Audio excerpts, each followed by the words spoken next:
dating apps. You know, on the dating apps, you can actually say whether or not you've been vaccinated, which is great. As we all know, dating apps are known for their honesty. Take it from me, a 6'5" doctor.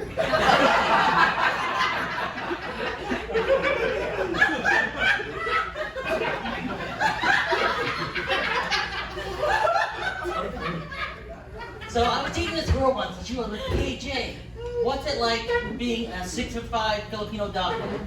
And she was like, and I was like, "Well, it's like being white except your skin's brown and we'll treat you differently. Other than that, it's exactly the same." But I'm not super Filipino. Like, my rice ratio is really low. I have about 1 rice a day, and I don't mean 1 bowl of rice, but 1 grain of rice. I suck at gossiping, which Filipinos are great at, from what I hear. So I remember when I was a kid, another Asian kid called me a Twinkie. And I was really offended. If you're not familiar with this term, it means that you're yellow on the outside, white on the inside. Doesn't describe who I am.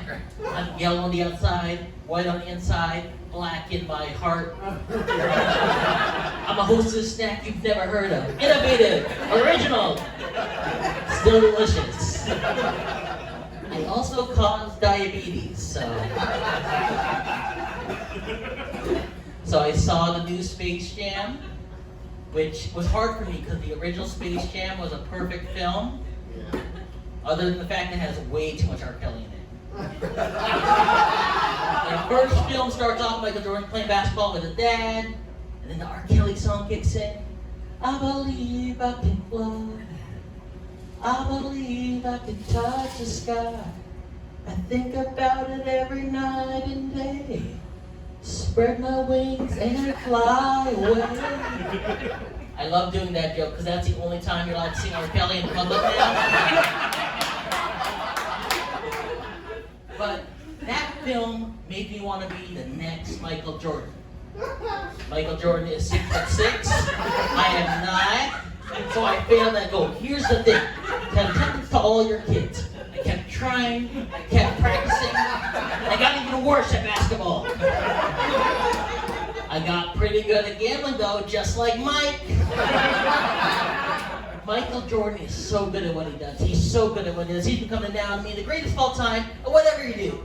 Be the Michael Jordan of podcasting, Michael Jordan of toy collecting, Michael Jordan of losing money, which ironically is Michael Jordan. But I want to be the Michael Jordan of telling jokes about Michael Jordan. So I did see the new Space Jam. The new Space Jam. It needs some work, but here's the thing. You have to understand, I had to support it because they had one of our biggest Filipinos in Hollywood. Daffy Duck. You guys laugh, but Daffy Duck is now portrayed by a Filipino voice actor named Eric Bauza. Now we take full credit for him. No take-backs, white people. It's ours now. 70 years, all us. But I have to support I love supporting other Filipinos. Like, is anyone here a big Olivia Rodrigo fan like me? Yeah, there we go. Me and Olivia have so much in common. She's very pretty. I'm very pretty. She has a driver's license. I have a driver's license. She hates her ex-boyfriends. I really hate her ex-boyfriends. And we're both Filipino. But Olivia is one of those undercover Filipinos. Like, you're not gonna find out about it until she releases her Tagalog album 2 albums later. But there's a lot of undercover Filipinos in Hollywood. Like, everybody know Dave Bautista, 260-pound Drax the Destroyer. Also Filipino. And some people are surprised about that, and I don't get why. Me and Dave look so alike. When you guys think of Filipinos Day, I want you to think of Olivia Rodrigo, Dave Bautista, and me, Jay Aquino. 2 of us are bringing up the average hotness of Filipinos in Hollywood. It's them guys, GQ, Vogue, Mad Libs. work at a nonprofit, and recently I gave a presentation on stress management. I was pretty stressed out about it though, so next month I'm going to give a presentation on irony. But I do love my job. I love my job. I love helping people. What does anyone do here? Anyone have any got jobs here? Or y'all just... That's cool. You know, that pandemic was long. Those chicks, they're running out. No, but here's something that happened at my job. At my job, recently we had a pride event, and you know, the host was a former drag queen, so he was very rebellious, very spunky. I introduced myself. Hello, sir. My name is Jay. He's like, hey, nice to meet you. Yay. My middle school nightmare. Just, like, when you're in middle school, whatever they have to rhyme with your name, that's what they call you. So you just, throughout the entire event, like, you know, hey, nice to see you. Yeah, it's very good to see you, Gay. Like, I'm at a pride event. I can't just yell to this guy, hey, I'm not gay.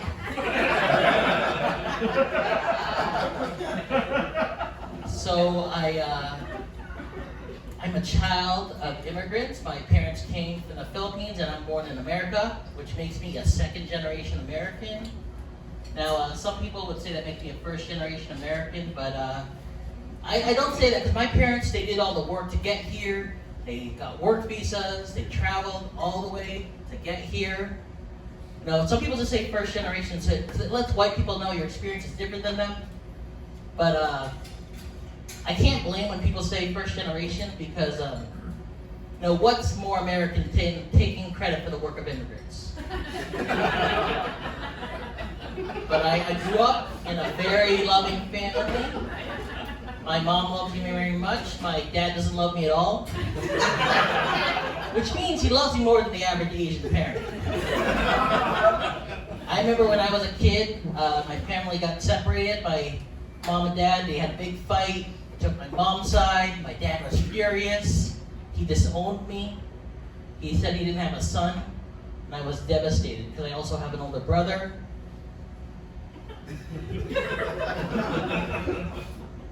But you know, I used to be Catholic. Which is the most Catholic thing you can say. But I'm still pretty Catholic because I went to school for 15 years. Catholic school. 15 years. God is talking to me right now. It's crazy. I went to 15 years of Catholic school. And, you know, that's always ingrained in my heart, even though I'm not a believer anymore. Like, I'm a Kirkland Catholic. God gets me on a budget. So I think the Catholics got it all figured out. The Catholics got it all figured out because, like, the Catholics are all about forgiveness, right? Like, if you're Catholic, you can, you know, like, you can be forgiven as long as you admit what you did was wrong. And I think we need more of that in society now. You know, I mean, the Catholics do need forgiveness because, you know, they're priests. They're.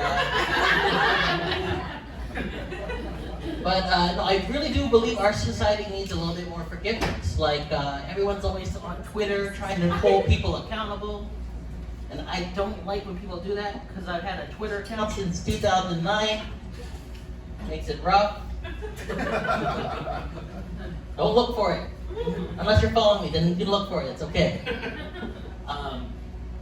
But, you know, I think, you know, forgiving people is good. Like, there's actually a little trick I'm going to tell everybody here about, you know, Catholicism. So in Catholicism, you can actually baptize someone at the moment of death, right before they die. As long as you have a glass of water and another person with you, they can baptize you. Now, this isn't a joke. This is for your individual salvation. Maybe you can build a salvation for me instead. So, you know, I went to one of the last Conan tapings. Conan's show recently ended. You know, and I was very sad about that. But I saw it coming, because, you know, what happened was that Conan's show, TBS was like, hey, we love what you're doing, Conan, but let's just cut it in half. That's not a good sign. If your boyfriend tells you, like, hey, I love spending time with you, let's just cut it in half. He's not going to propose in a month, I'm sorry. I was hosting this show recently, and apparently, according to one of the people attending the show, the bartender called them one of the worst things you can call someone. And I know you guys can imagine what that is, but don't say it out loud. I've had to tell people that before.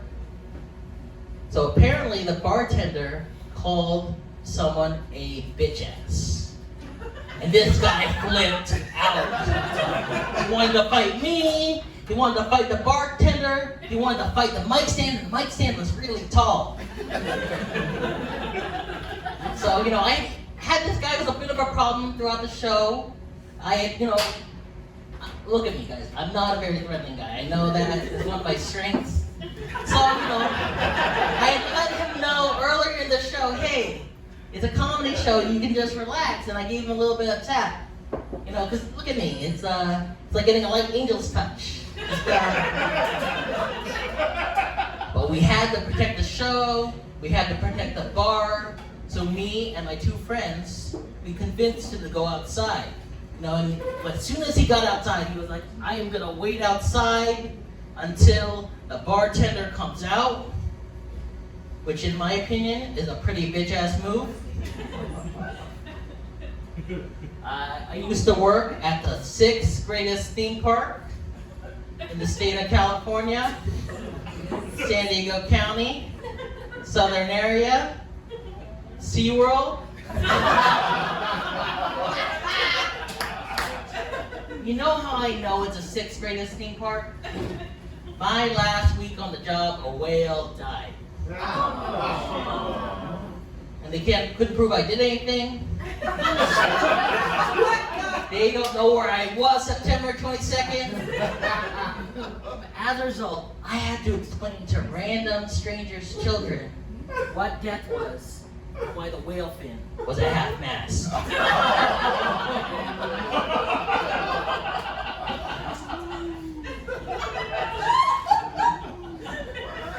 So eventually, I went where all failures go. Community college. We have any community college graduates in the house? I have never heard so much excitement when I say that. Usually it's just like, hey, I went to community college, yeah. Because, here's the thing. I know I went to community college, and, you don't graduate from community college. You escape community college. Community college is like the McDonald's that's next to your house. You say you're never going to go there, and 4 years later, they know your name, they know your order. Trying to name a burger after you. By the way, guys, if you're ever in LA, have a McJ, it's great. It's very delicious, let me tell you. So last month was Hispanic Heritage Month. We have any Hispanics in the house? So I actually recently found out that I'm Hispanic. I recently found out that I'm 1/8 Puerto Rican. So this is the first time I could celebrate it. So I did what anyone do. I Googled how to be Latino. You guys gotta understand. The most Puerto Rican thing about me is that I listened to too much Lin-Manuel Miranda. It's also the whitest thing about me. So I knew life wasn't fair at a very young age from the rough world of Pokemon. This is true. In Pokemon, you find this out because Pokemon, you are given 3 starters, and depending on which one you get, your rival gets the one that can kick your ass. So if you get a fire type, your rival gets a water type. If you get a water type, your rival gets grass. If you get grass, your rival calls the police. Or it's your ass. Exactly. You know what I'm talking about. You played all of them too. So recently, my friend got a nose job, and I don't know why she told me, because I'm going to tell everyone I know. But now she has a new nose, and I knows. Atlas was mentioning, all the drugs you can have. No, actually, I just found this out. There's a new drug to treat Alzheimer's. the new drug treat Alzheimer's. I forgot what the name was.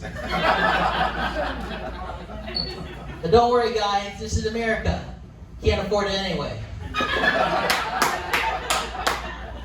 mean, like, we're talking about affording things. There's only two things you really need in this world. There's only two things you really need in this world.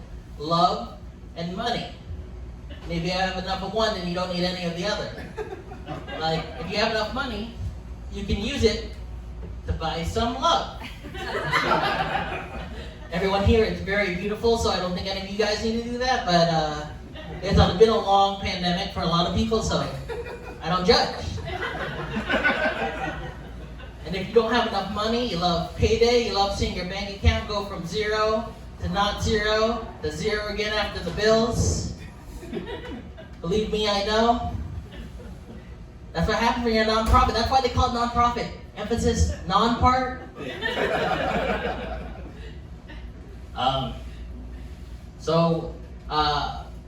I have a question for everybody here. Is anyone here married? Yes. Yes. How long have you been married? 40 years. 40 years. 18? 41. It's not a competition, guys.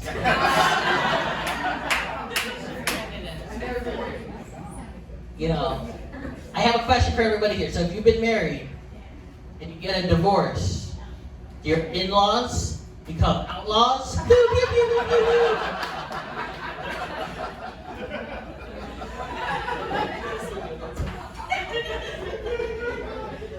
Yeah, you know what you know, it's rough being married.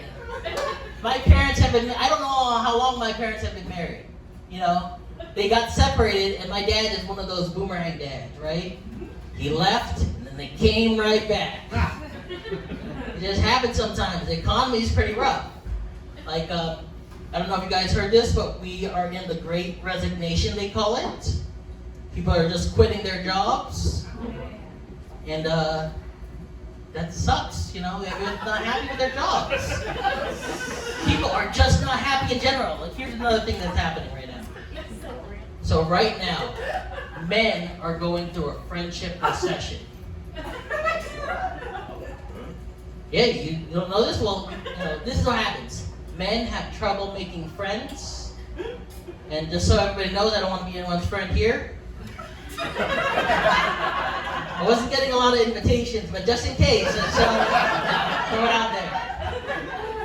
I think the problem is men don't know how to say I love you to other men. Like, have you, sir, when's the last time you said I love you to another man? Your dad? Oh, that's great. That's very sweet. I did not expect a very sweet. I love you, man. Yeah, you know. I tell them, hey, I love everybody here. I love everybody here. I mean, like, I remember the last time I said I love you to another man. Wait, no, I don't actually. Well, why would I say that? I mean, I'm trying to think, you know, like, here's the thing. I remember the first time I told someone I loved them. It wasn't a man, you know, but it might have well been because it did not go so well. So I'll tell you guys a story. So, you know, I had a friend, well, my best friend in school. You know, we were going to different schools, and you know, I don't know what's gonna happen next, right? You gotta, you know, they tell you, tell everything that's in your heart. Tell everyone the truth. So I asked her out, you know, hey, you know, you want to get some lunch? She wasn't enthusiastic, so I should have known. But, you know, so we got lunch. She got sushi. I got some salad, I think. I don't know. You know, when you get traumatized, you don't remember anything. So let me tell you, oh, jeez, oh my gosh. So I told her how I feel. You know, you're really important to me. I really care about you. And I told her I love you, Paloma. Her response, total silence. We definitely split the check that time, guys. So I gotta get out of here, guys. But I've been Jake. You know, you guys have a great rest of your night.